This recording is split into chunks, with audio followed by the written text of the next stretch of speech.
আচ্ছা, একটা বিষয় কি আপনার হঠাৎ খেয়াল হয়েছে?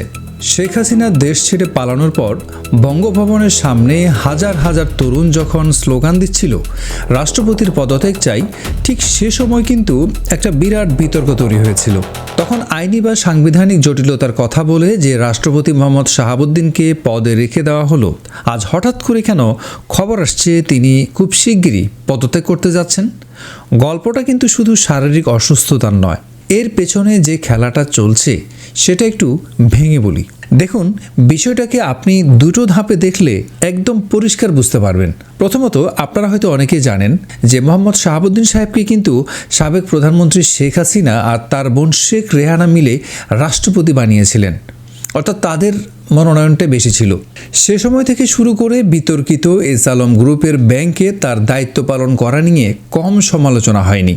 গণ অভ্যুত্থানের পর যখন তাকে সরানোর জোরালো দাবি উঠল, তখন দেশের পরিস্থিতি শান্ত রাখতে আর সাংবিধানিক শূন্যতা এড়াতে তাকে এক প্রকার বাধ্য হয়েই পদে রেখে দেওয়া হলো। কিন্তু আমি যখন এই খবরের ভেতরের সূত্রগুলো নিয়ে একটু ঘাঁটাঘাঁটি করছিলাম, তখন একটা ইন্টারেস্টিং বিষয় জানতে পারলাম। সম্প্রতি তাকে কিন্তু আর গোপনে নয়, নীতি নির্ধারণী পর্যায় থেকে সরাসরি ইঙ্গিত দিয়ে দেওয়া হয়েছে বঙ্গভবন ছাড়ার জন্য। আর আপনি শুনলে অবাক হবেন, রাষ্ট্রপতি নাকি ইতিমধ্যেই বঙ্গভবনের স্টাফদের প্রস্তুত থাকার ইঙ্গিতও দিয়ে দিয়েছেন। তিনি হয়তো অসুস্থতার কথা বলে চিকিৎসার জন্য বিদেশেও চলে যেতে পারেন।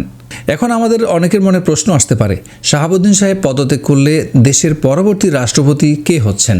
সংবিধানের নিয়ম অনুযায়ী স্পিকার আপাতত দায়িত্ব সামলাবেন। কিন্তু চমকপ্রদ তথ্য হলো, নীতি নির্ধারকদের টেবিলে নাকি এখন দুজন জ্যেষ্ঠ রাজনীতিকের নামের পাশাপাশি হঠাৎ করেই ঢুকে পড়েছে সরকারের এক অভিজ্ঞ চুক্তিভিত্তিক সচিবের নাম।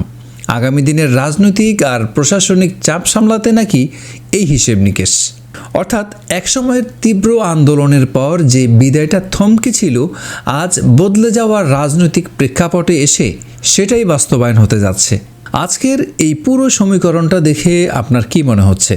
রাজনৈতিক জটিলতা এড়াতে তখন তাকে রেখে দেওয়া কি ঠিক ছিল? আর এখন যিনি নতুন রাষ্ট্রপতি হিসেবে আসছেন, তার কি কোনো রাজনীতি হওয়া উচিত, নাকি নতুন কোনো প্রশাসনিক কর্মকর্তা?